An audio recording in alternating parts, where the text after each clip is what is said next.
বলা হয়? ফিয়ং-ইল। কি বলা হয়? ফিয়ং-ইল বা জুজুন। কি বলা হয়?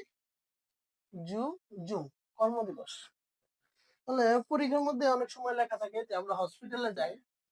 হসপিটালে যাওয়ার কারণে ওইখানে সাইনবোর্ডে লেখা থাকে কি বার থেকে কি বার ডক্টর দেখানো যাবে, তাই না?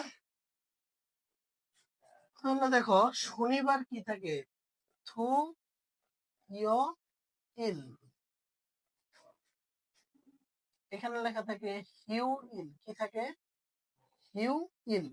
অর্থাৎ মনে রাখতে হবে শনিবার কি ছুটির দিন, এই জন্য কি বন্ধ। ইউইল মানে কি বন্ধ বা বিশ্রাম। বোঝা গেছে?